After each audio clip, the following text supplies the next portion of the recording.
जे जयंत पाटलांचं प्रस्थापित नेतृत्व आहे, म्हणजे आता जिल्हा परिषदमध्ये जयंत पाटलांची सत्ता आहे, सांगली बाजार समितीमध्ये जयंत पाटलांची सत्ता आहे. तर या सत्तेला सुरुंग लावण्यासाठी भाजपचं नेतृत्व सुद्धा प्रयत्न करत आहे आणि पालकमंत्री चंद्रकांत पाटील यांनी त्या दृष्टीनं पावलं उचलायला सुरुवात केली. आपल्याला माहिती आहे की महानगरपालिकेतसुद्धा जयंत पाटलांचे नगरसेवक फोडण्यात आले.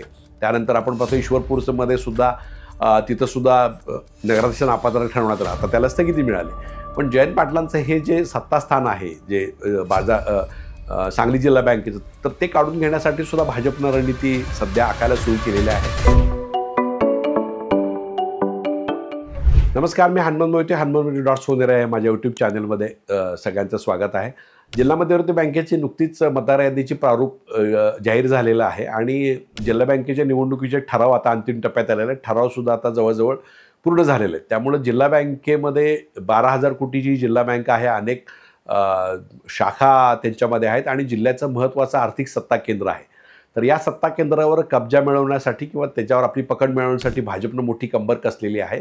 आणि जे जयंत पाटलांचं प्रस्थापित नेतृत्व आहे, म्हणजे आता जिल्हा परिषदमध्ये जयंत पाटलांची सत्ता आहे, सांगली बाजार समितीमध्ये जयंत पाटलांची सत्ता आहे.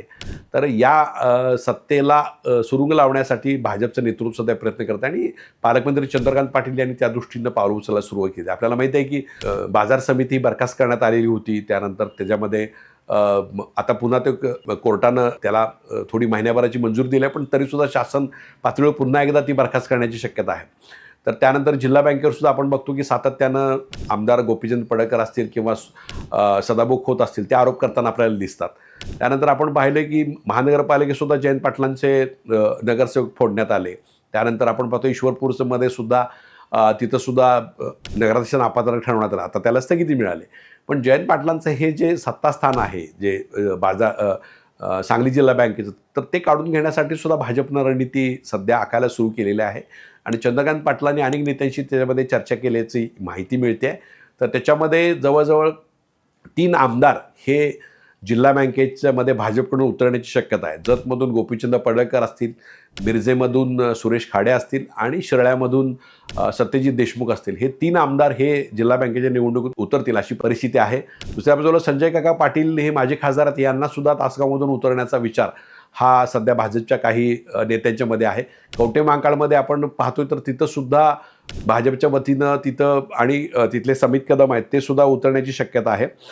दुसऱ्या बाजूला सम्राट महाडिक किंवा राहुल महाडिक हे सुद्धा जिल्हा बँकेच्या निवडणुकीमध्ये उतरण्याची शक्यता आहे. चिमण डांगे आहेत, हे सुद्धा जिल्हा बँकेच्या निवडणुकीत उतरण्याची शक्यता आहे. तर त्यानंतर मग तिकडं कडेगाव तालुक्यामध्ये जे पृथ्वीराज देशमुख यांचे बंधू आहे सती देशमुख, ते सुद्धा उभारण्याची शक्यता आहे. संग्राम देशमुख यांच्या घरातल्या पत्नी किंवा आणखीन त्याच्याबद्दल सुद्धा चर्चा सुरू आहे. त्यामुळं भाजप मोठ्या ताकदीचं पॅनेल हे या निवडणुकीमध्ये उतरण्याची तयारी करते.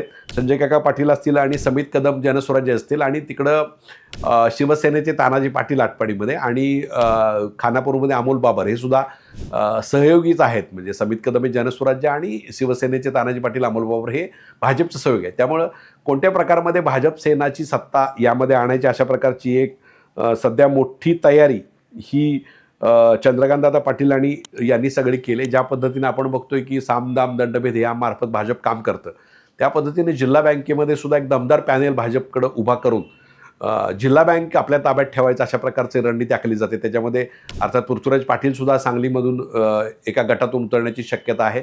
जयश्रीते पाटलांचं अजून निश्चित झालं नाही, पण त्यासुद्धा येऊ शकतात.